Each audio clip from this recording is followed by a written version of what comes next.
Halle Berry. She was not Speaking of 50 at the good. game. Yes, there we go.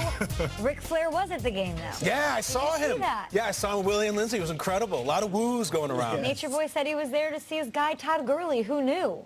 Not me. Didn't they have a play called the Ric Flair last year? They should. Yeah, okay. I get it. Just go, woo! Touchdown. That's what McVay does every postgame. He comes in and goes, woo! It's part of their thing. There's some connections There there is, with Mr. Ric Flair. There were a lot of stars out. Which shined the brightest? I'm going to go first on this one because I think coming into this thing, we were talking about Patrick Mahomes as the MVP candidate, and he played awesome. He had 6 touchdown passes. No one can question that. But Jared Goff showed America last night that he deserves consideration as well. You think about the week leading up to this game.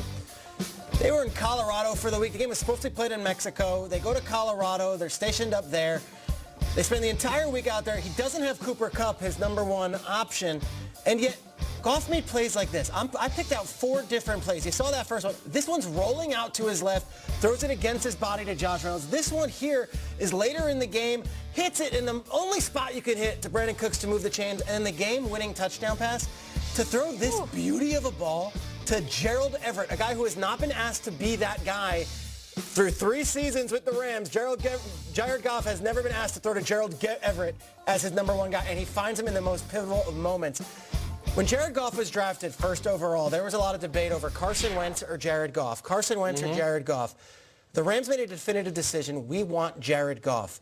That first year, Carson Wentz started out of the gates and was awesome. The second year, Carson Wentz was an MVP candidate. In the third year, I think we finally have an even race, if not Jared Goff surpassing Carson Wentz. I think Jared Goff made a statement last night that in the same draft class as Carson Wentz, I am as good, if not better. There was no mistake made there. And on the same field, he played better than Patrick Mahomes. In a game where Patrick Mahomes threw 6 touchdown passes, Jared Goff was flawless without his top weapon in Cooper Kupp and with a city behind him that needed that effort. They needed that so much, that city and that franchise. Jared Goff had an amazing night. He was the brightest star of the evening. Where does he fit in the MVP conversation? Right in there now. It's like the Royal Rumble. He came running right in. Yeah, he's in the conversation. Is he with Mahomes and Breeze? I don't think just yet because of what Gurley's doing behind him. But last night was Goff's game. It wasn't Gurley's. Goff was the most valuable Ram last night. And it was under the bright lights, and you know better than anybody watching how the voting works, right? It's those big, impactful big spotlight games. Everyone right? took notice last night, for sure. There was even conversation about him being a bust after his rookie hell yeah, year. there was. And then I remember when Sean McVay took the job, and I asked you to text Sean McVay. I said, ask him about his quarterback. And he responded back to you, he said, that's my guy. We're talking about Jared Goff. So for me, the bright stars, of course, Jared Goff. Pat Mahomes, unbelievable. He had these moments where he wowed us once again. But there were moments where we saw Xerxes bleed a little bit. And he bled because of Aaron Donald. So one of the brightest stars is Aaron Donald. And there was a play in there. I want to use you guys for a second. Strays, come here, and Kyle. Okay, I'm going to leave you right here because I'm going to get a little physical right now. And I want to knock you over. Where am I going? We're looking at Cam Ervin, who was sitting in front of Donald majority of the game, right? And in a play where he got to Pat Mahomes, there was a display of movements that I haven't seen before. Okay. Right out the gate, he chopped his feet immediately. So you have the guard and you have the tackle. Sure. Protecting the backside, one of the best quarterbacks in the league.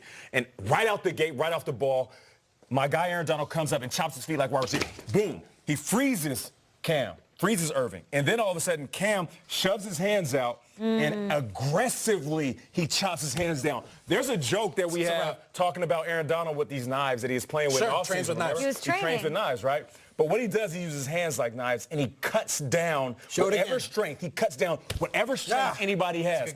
So once he did that, of course, Irvin's going to reboot. He gets in. He does a move I haven't seen before.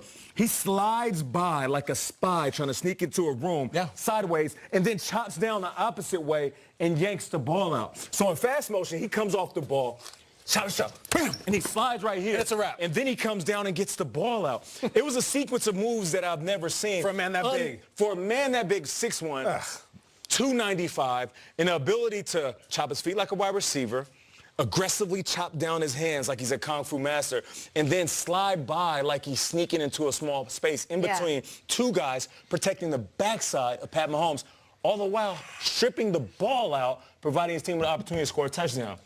Aaron Donald is unbelievable. You know, my son played DN this year, Nehemiah. Big kid, and I constantly tell him, switch up your movements because you never know. You can always keep that guy off balance because he never knows what you're going to do.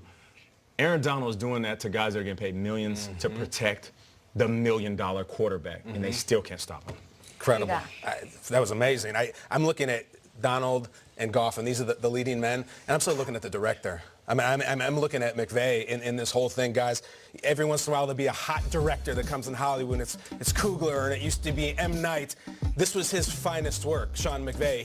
The first time in NFL history a team scored 50 points and lost. That's the Chiefs. McVay's finest work, because let's not forget, when we were first coming together as a show, we were just becoming friends. The 2016 Rams were an abomination. Absolutely, they were the Hard Knocks team. 100%. And the jokes about the sun rising with Goff, that Jeff Fisher gets fired, John Fossil steps in and is the coach. Jared Goff was on his way to being Paxton Lynch. Todd Gurley was already washed up, that young. They couldn't do anything. Look at these highlights. Tavon Austin highlights. Juxtapose these against what we saw last night. It cannot be oversold what McVay has done. Talk about it. He's not going to win Coach of the Year. He is the coach of this era. He is the coach of this generation. This is a full LA metamorphosis, what he has done. He gave them the full Jennifer Grey. It's not even close to what it used to be.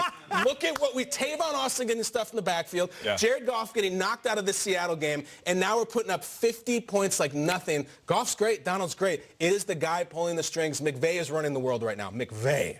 I talked a lot about defense throughout the show just because I felt like they deserve some love here, but I'm going to give the offense their credit. And to me, we're talking who is the brightest star on the field last night. Sometimes you look up in the sky and you look past some of the old favorites, right? You see the North Star, you're like, great. You see Orion, the Hunter, or Aquarius, or Andromeda, and you're like, whatever, it's done.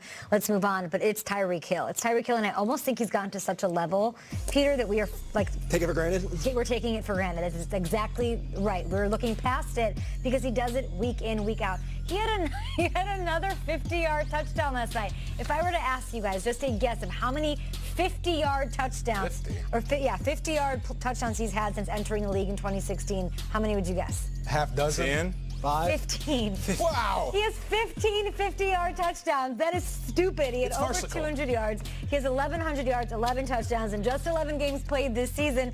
And I mean, I remember you did the burlesque on him, Nate. And I'm watching him a little bit differently now after seeing that he is just open on every play. He gets himself open, and I don't know, and this isn't hyperbole, have we ever seen a faster player on the field? He had a catch last night, Kay, to your point. Sideline one. Fourth quarter sideline, they throw it to him. He's not 6'4". He did a Randy Moss popcorn picking Pirouette. over the guy. Turns.